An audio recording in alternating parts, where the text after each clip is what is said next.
A continuación, Salud Dental.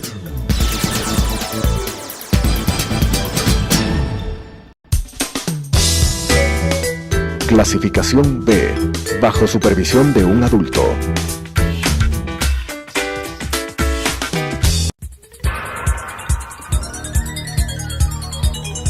Las opiniones vertidas en este espacio por la producción y dirección del programa son de exclusiva responsabilidad de sus autores y de quienes intervienen en ellos.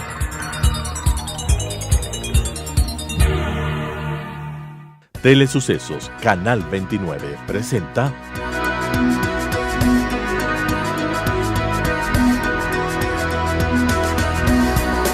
Salud Dental. Bienvenidos. Bienvenidos a un programa más de Salud Dental. El tema que vamos a ver el día de hoy es acerca de la atrofia de los huesos maxilares. Contamos con la presencia del doctor Jorge Luis López. Jorge Luis, buenos días. Bueno, muchas gracias por la invitación. El tema de atrofia de los maxilares, vamos a determinar qué es una atrofia, con pérdida de la función de una estructura, de un órgano, en este caso de los huesos maxilares y las consecuencias que conlleva en los maxilares, ¿sí? Como vamos a ver, hay atrofias la mayoría de veces por fisiológica, pérdida de extracciones dentarias. Estas pérdida de piezas dentarias produce atrofia tanto maxilar y mandíbula. También existe atrofias por traumatismos, en las cuales hablaremos en el siguiente programa. Es verdad, hay que recalcar al paciente que los huesos maxilares son los huesos que albergan los dientes, y el hueso que rodea a estos dientes, la única función que tiene es de sostén. Si los dientes se pierden, este hueso conjuntamente no tiene ninguna función y se comienza a perder paulatinamente. Sí, vamos viendo en imágenes. Vamos a ver en la siguiente imagen acerca de lo que es el concepto de atrofia en general, ¿no? Sí, la atrofia de los maxilares. Mira, en esta imagen primero, al iniciar un hueso atrofiado, las piezas dentales que están contrarias o opuestas a donde se produce la pérdida, mira cómo deja un reborde sin capacidad de colocar piezas dentales, inclusive prótesis simples sujetadas en el maxilar, ¿sí? Entonces, en la introducción, vemos en la siguiente imagen lo que quiere decir es disminución del tamaño, el número o en ambas de uno o varios tejidos que forman un órgano. En esto es el caso del hueso. La disminución del volumen, peso, actividad funcional a causa de escasez o retardo en el proceso nutritivo. En este caso, el que otorga el proceso nutritivo o la alimentación al hueso son las piezas dentales. Seguimos viendo las causas principales de la atrofia de los maxilares. Aquí hablamos de las fuerzas centrífugas y centrípetas. Esto más o menos lo que quiere decir es que tanto en el maxilar como en la mandíbula también existe una atrofia o un periodo de reabsorción fisiológica normal que se va dando con el tiempo, independiente de que haya o no piezas dentales. Pero siempre hay recambio óseo, o sea, todo hueso se renueva cada cierto tiempo, todos los huesos de nuestro cuerpo. Eso es lo que llamamos el turnover, ¿no? El remodelado, recambio y aposición ósea, ¿sí? Entonces, el uso prolongado de prótesis dentales por largo tiempo, no sobre implantes, sino directamente sobre hueso, muco-óseo soportada, también produce una reabsorción fisiológica. Vemos en la imagen cómo va reabsorbiéndose de un reborde dentulo grueso hacia un reborde pequeño, hacia un reborde en filo de cuchillo, que hace que sea muy difícil después colocar algún elemento protésico, y lo que se busca en estos casos son injertos e implantes dentales para poder sustituirlo. Entonces, maxilares de déntulos por muchos años, es decir, sin piezas dentales. Lo vamos a ver en el siguiente video. En esta foto aquí se observa cómo se va también reabsorbiendo el hueso después de la extracción o pérdida de piezas dentales. Y en el siguiente video que vamos a pasar, vamos a revisar esquemáticamente cómo es el proceso de reabsorción tras la pérdida de piezas dentales en pacientes. Aquí podemos observar al paciente con su dentadura completa. ¿Sí? Vemos que produce una pérdida por cualquier razón que sea, traumatismo, piezas en mal estado, etc. Y el hueso se va reabsorbiendo de a poco. Aquí podemos observar cómo va perdiendo volumen, va perdiendo ancho, espesor, va perdiendo altura. Entonces observamos que ambos huesos se reabsorben y van cambiando también la cara del paciente, ¿no? Se va haciéndose una cara más pequeña, se van acentuando las líneas de las arrugas.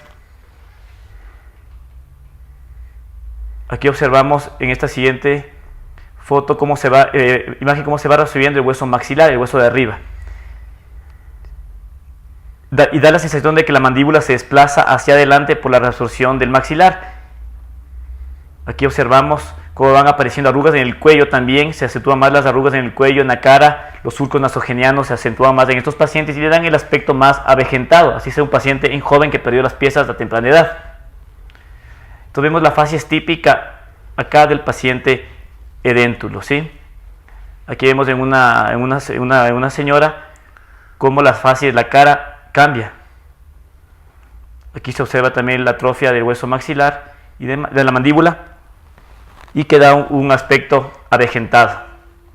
Entonces, como podemos observar, es muy importante tener en cuenta estos procesos fisiológicos de reabsorción, ¿sí? Y los cambios también que producen en la cara del paciente, en la cara y en la función, ¿no? Que también es importante, la parte de la masticación, la parte también de la estética, que el paciente no se ve bien, me siento viejo, no puedo comer bien, no puedo hablar. Entonces es muy importante tener en cuenta esta atrofia maxilar que existe, ¿sí? Para tratar de, cuando hagamos procedimientos, de mantener el hueso. Antes, por ejemplo, se hacía una extracción y se comprimía las tablas, es algo que todavía algunos odontólogos un poco de más edad siguen haciendo, lo cual ya no se hace. Se trata de preservar la mayor cantidad de tejido óseo posible para que esta reabsorción sea mínima.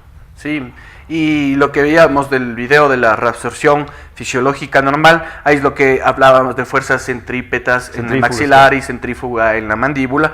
Este tipo de fuerzas constantes en toda la vida hacen que haya un proceso de reabsorción, y más aún si ha habido pérdida de piezas dentales prematuras, hay una aceleración. Se habla de que por una pérdida de pieza dental, el 0.5 milímetros de hueso se pierde ese momento, y al año o por año se va perdiendo aproximadamente 1 milímetro de hueso por año, ¿no? Claro, entonces son valores que hay que tener en cuenta. Siempre desde el momento mismo que uno realiza una extracción, va a haber ya una pérdida ósea, ¿sí?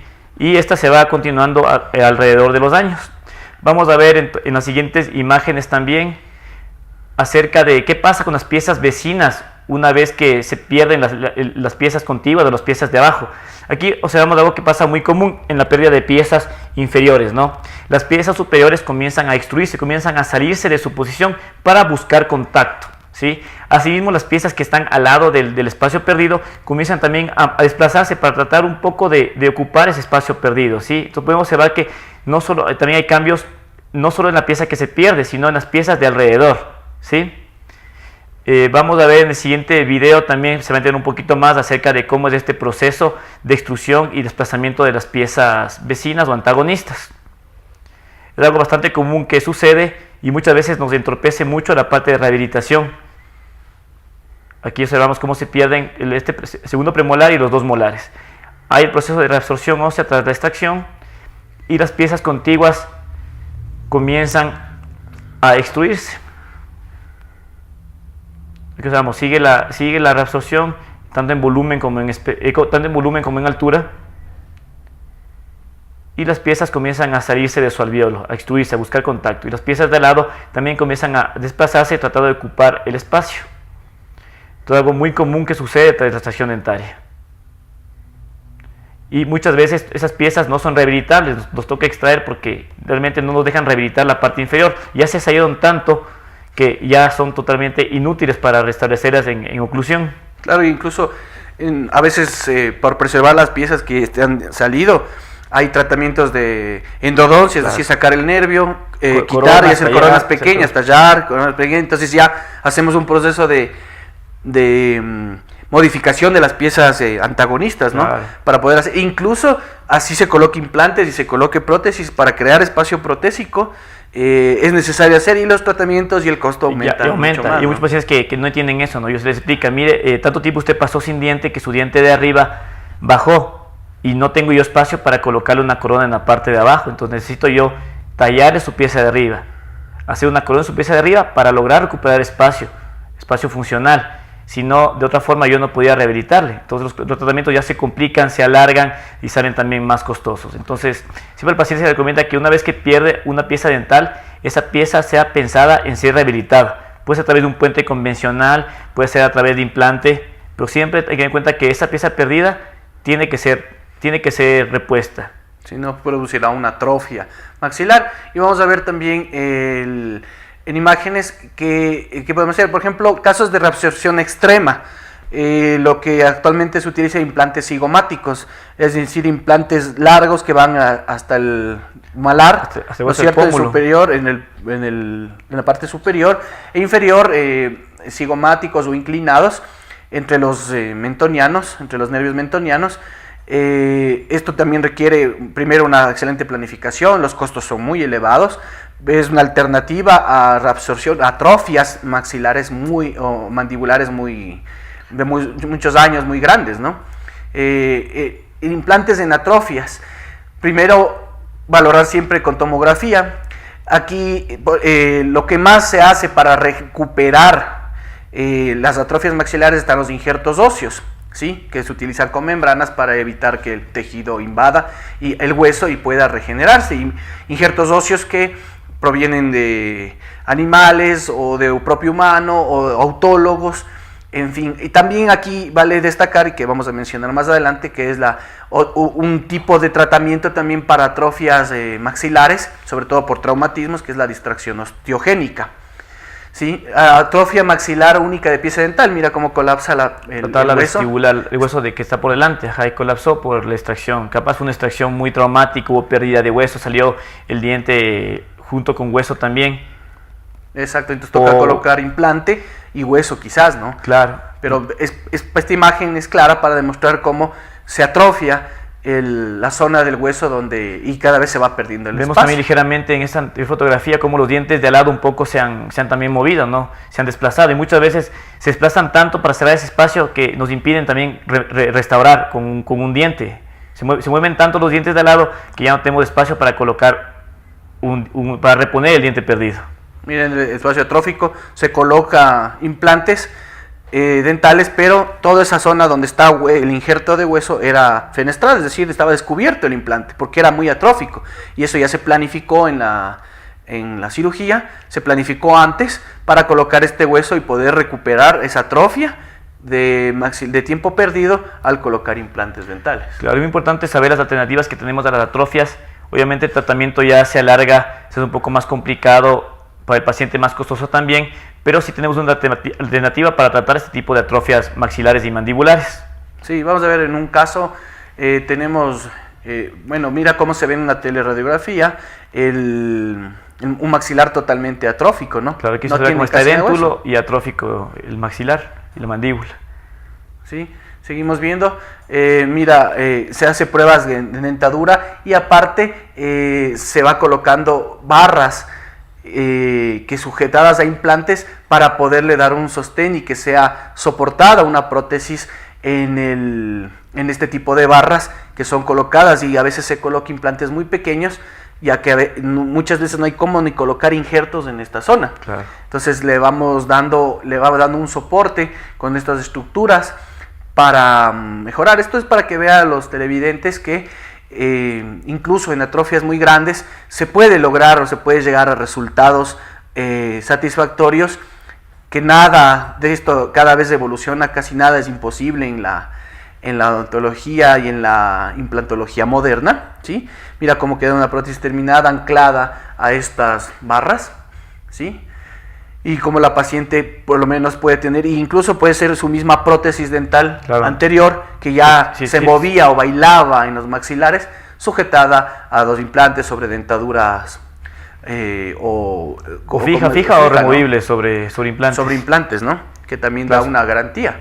Aquí se ve cómo queda la prótesis ya montada en la boca. Es una prótesis que es directamente atornillada sobre los implantes, el paciente no se la puede retirar, sobre el odontólogo. Es una prótesis fija, total, sobre implantes. Sí, y eso es lo que respecta a esto. Ahora vamos a hablar un poco de también uno de los tratamientos que se usan y que cada vez han evolucionado en este último siglo, que es la distracción osteogénica, que consiste en crear un corte del hueso para que, utilizando por medio de aparatos, un distractor que se llama... desplazamientos. Exacto, a utilizar las propiedades reparativas del hueso, porque el hueso es el único tejido del ser humano que se repara exactamente igual a como era en un trauma o en una pérdida ósea. Entonces, se puede regenerar y vamos a ver este caso. Bueno, este es un póster que lo presentamos en el 2015 en Lima, Perú, cuando éramos residentes, un caso del doctor Fernando José Sandoval, cirujano maxilofacial, en el cual un paciente de 20 años tuvo un accidente de bicicleta, en la cual perdió todos los dientes anteriores e inferiores, ¿sí?, en la región incisiva, y también en la posterior. Aparte de eso, tuvo una fractura mandibular. Entonces se reparó la fractura mandibular. Luego de esto quedó un reborde atrófico. Mira cómo está el reborde totalmente atrófico, es decir, en el cuadro B no hay hueso, no hay cómo poder, e incluso colocar injertos resultaba contradictorio y podía ser un fracaso. Entonces se usó la distracción osteogénica, que es un distractor. Este aparatito se hizo el corte para crear por lo menos unos 7 a 9 milímetros, que era el objetivo de lograr para colocar después de esto implantes. Entonces mira cómo se logró crear hueso, ¿sí? Y está ahí colocado ya los implantes luego de del periodo que más o menos es entre 8 semanas, de 6 a 8 semanas del periodo de distracción, desde que se coloque el aparato y que se va activando 1 milímetro diario por 7 días, que es el periodo de distracción o de producir el alargamiento óseo, ¿sí? Y como vemos en la siguiente imagen, a continuación, vemos ya el paciente con los implantes dentales, ¿sí? El aumento de la altura del reborde fue significativo, como te decía, mira, 9 milímetros, que es lo que se logró crear. Se colocó este tipo de implantes de 3.7 por 11.5 y luego se hizo la rehabilitación protrésica a los 4 meses posterior a la colocación de implantes dentales.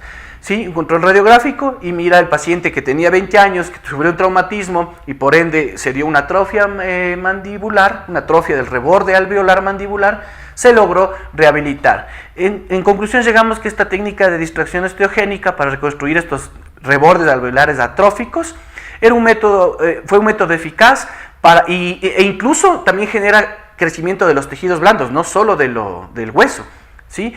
Y son predecibles, un menor grado de reabsorción, porque con los injertos también puede reabsorberse nuevamente, que con los injertos óseos o materiales aloplásticos, que son injertos artificiales, y menos tiempo de espera en la etapa de inicio y colocación de los implantes. No hubo que esperar tanto tiempo, porque la literatura dice que ya en distracciones osteogénicas que se hace este procedimiento, se puede colocar implantes no más allá de 8 o 12 semanas. Entonces te permite el hueso este crecimiento y colocar las atrofias. En las atrofias producidas por traumatismo, sería ideal también que se pueda lograr esto en maxilares atróficos de personas adultas, mayores, que también buscan este tipo de tratamientos, claro. Pero a veces el crecimiento óseo es más lento, es más difícil. Menos predecible, también es menos predecible. Es menos predecible y aparte es un poco incómodo el usar distractores de una persona que no tiene dientes, que necesita...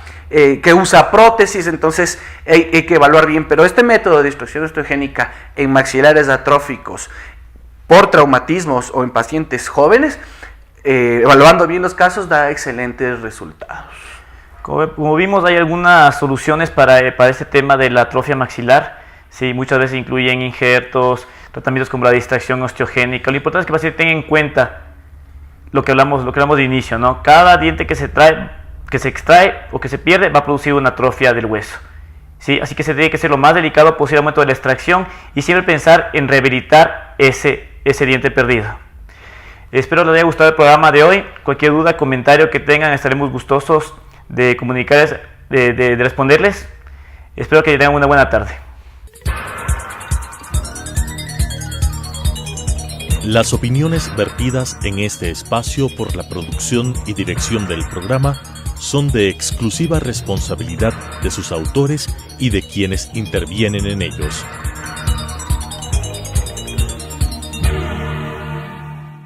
Telesucesos Canal 29 presentó